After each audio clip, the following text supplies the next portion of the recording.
aqui é o meu companheiro há 40 anos. Foi ele que me deu tudo.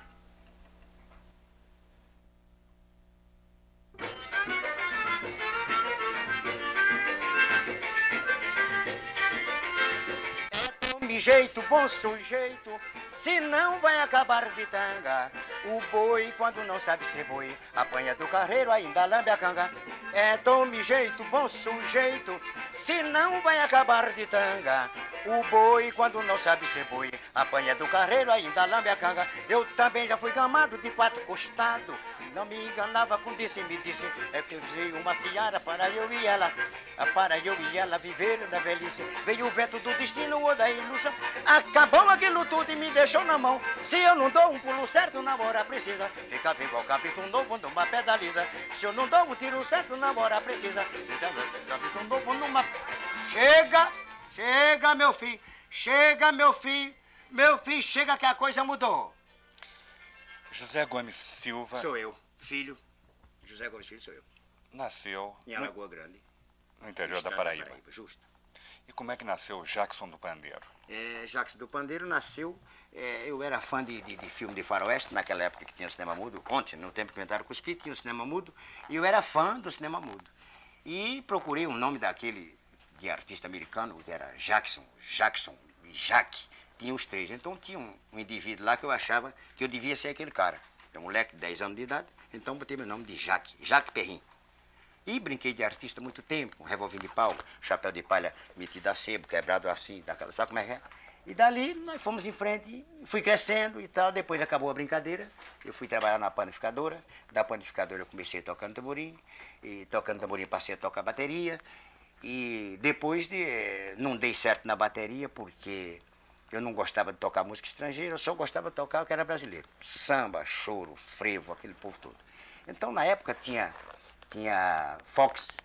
O blue eu ainda saía bem, mas tinha um fox metido mais a rápido, né? Que já veio aí como twist, como rock, e com iê, era naquela base. Então precisava muito de rufo.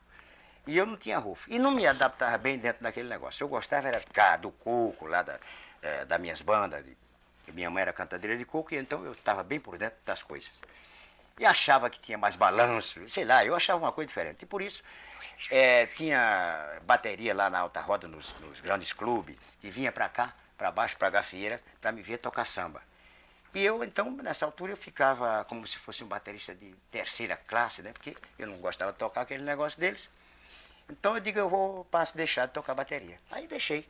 Tinha o meu cunhado que fazia dupla comigo, José Lacerda, irmão do Genival Lacerda, esse de Chique Chique, e ele era pandeirista. E eu comecei a tocar pandeiro. Então deixei de tocar a bateria por R$2 por noite para tocar o pandeiro, ganhando 1.500. Mas eu não queria ser um pandeirista de meia tigela, um pandeirista que fosse assim, um terceiro lugar, não. Eu queria estar assim, orelha com o primeiro, já pegando ele me pega e coisa assim por diante. Aí comecei em casa, ensaiar e coisa e tal. Então eles disseram que eu toquei mais pandeiro que eles todos. Só tinha bom ali em Campina. Então eu acho que eu comi a corda e segui tocando pandeiro, não quis mais saber de bateria, certo? E esse pandeiro me trouxe. E eu cheguei até aqui, né? Somente com o pandeiro, tocando pandeiro, e comecei cantando também esse balançozinho de forró, essa coisa toda, e a coisa foi para frente. Jackson, antes de falarmos da sua vinda para o Rio, como é que foi o início de vida aqui no Rio, eu queria que você recapitulasse a sua passagem pela Rádio Tabajara, lá em João Pessoa. Qual foi a figura que mais te marcou na Rádio Tabajara? Que mais me marcou? Me marcou lá muita gente. Começou pelo diretor que mandou fazer um teste de pandeiro. Isso já foi uma marcação, certo? Então eu me lembro muito dele.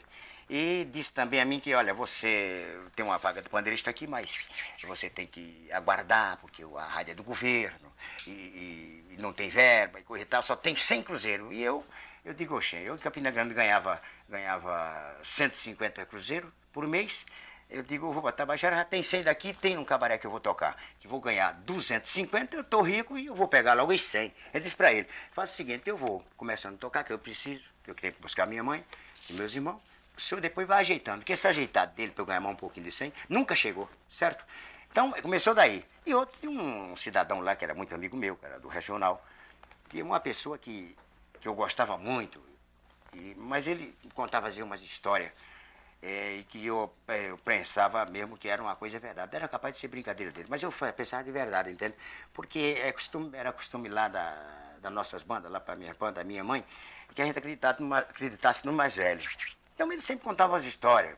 Uma vez ele disse que era marinheiro e viajando lá para a Europa, e chegou, era muito amigo, estava se falando a respeito de pessoas de popularidade.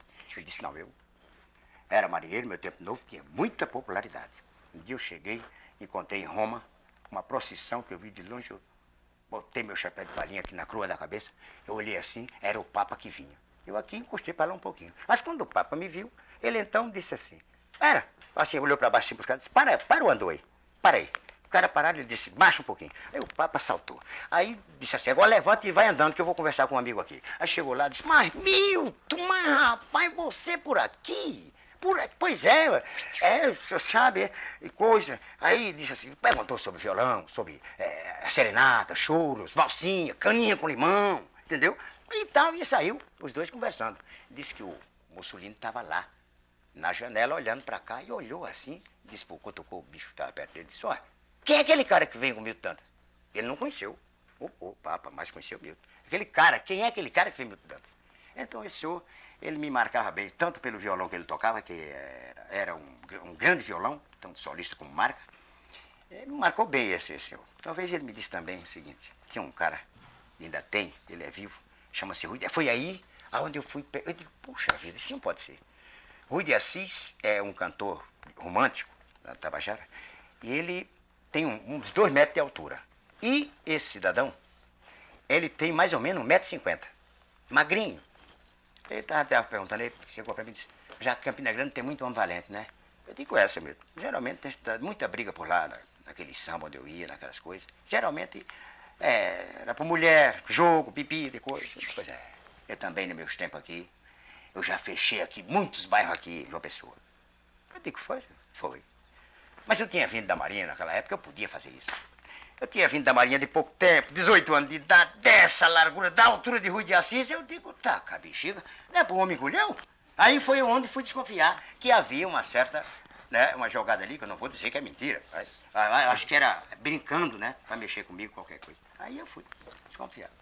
E o compositor Jackson do Pandeiro, quando nasceu? O compositor Jackson do Pandeiro devia ter nascido há tempos. Mas a gente que quer ser bom para os outros termina se prejudicando. Eu podia ter vindo com umas músicas, as primeiras músicas, por exemplo, que eu gravei, que foi uns grandes sucessos, que eu era feito entre o Edgar Ferreira e Jackson do Pandeiro, ou seja, seu Zé Gomes Filho, que Jackson do Pandeiro trabalha para Zé Gomes Filho, né? Então, por causa da minha besteira, porque ele tinha 6 filhos, eu não tinha filhos, eu trabalhava lá no Rádio Jornal do Comércio, tinha lá um dinheirinho para comprar feijão e pé de porco, e orelha de porco, e farinha, aquele povo todo. E eu pensava que eu não sendo parceiro dele, ele pegava tudo e melhorava a situação dele, certo? Então disse para ele um ditado que nós temos no Norte, disse para ele o seguinte, quando você levantar a cabeça, aí eu vou ser seu parceiro. Querendo dizer eu a ele que quando ele melhorasse de vida, levantar a cabeça é melhorar de vida, então eu seria parceiro dele. Viemos, eu vim para o Rio de Janeiro e o Edgar ficou em Recife, depois ele apareceu aqui e disse para mim assim, poxa, eu podia estar aqui junto com você, mas eu não tenho um apartamento para botar meu pessoal, ele tinha 6 filhos, e eu estava com uns trocados junto para dar entrada no apartamento. Eu disse para ele, não, por isso não. Está aqui o dinheiro, você vai me pagando devagar, dá entrada no teu apartamento, que eu só e a mulher, a gente fica num apartamento alugado, num quarto, qualquer coisa, emprestei o dinheiro para ele comprou um apartamento em Niterói, parece de 3, 4 salas de cozinha, aquele povo todo, e trouxe o filho dele para cá.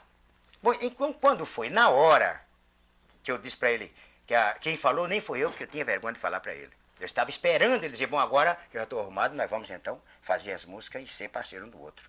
Na hora foi quando eu gravei, acabei de botar uma melodia, passei 2 anos para encaixar uma melodia nessa música dele, que era uma música, era uma história que ele pegou do jornal, recortou tudo, ajeitou, e eu tiro daqui, bota aqui o doutor Pitangui, tira daqui, bota ali, ajeita. Tenho provas disso, porque foi feita, a música foi acabada de ser feita na casa de Pernambuco do Pistão. Lá no terreiro de Pernambuco, o Geraldo Medeiros estava lá, eu perguntando se dava certo aqui, eu vou cantar, ver se quebra e coisa e tal. Chama-se Ele Disse. Ele disse muito bem, o povo de quem foi escravo não será mais escravo de ninguém. Então ali, aí que Almira, que era o cão em figura de gente, espera aí, o Jacques tem esse trabalho todinho e ele não é parceiro seu. Foi que eu disse pra ela. Não, porque eu tinha uma palavra empenhada com o Edgar. Quando ele melhorasse, levantasse a cabeça, aí eu queria parceiro. Agora chegou a hora. Ele já tem apartamento, já tem tudo. Aí então ele se negou. Ele disse que não. O seu marido para mim trabalha de graça, porque com essa música pode ser que eu ganhe um terreno, ou ganhe um nome de uma rua, tá entendendo como é que é? É a história que não é bem olho grande não, mas ó. Então, Jacques do Pandeiro devia ter aparecido há muito tempo, desde Sebastiana, desde Forró de Moeiro, desde 1 a 1, desde Mulher do Aníbal.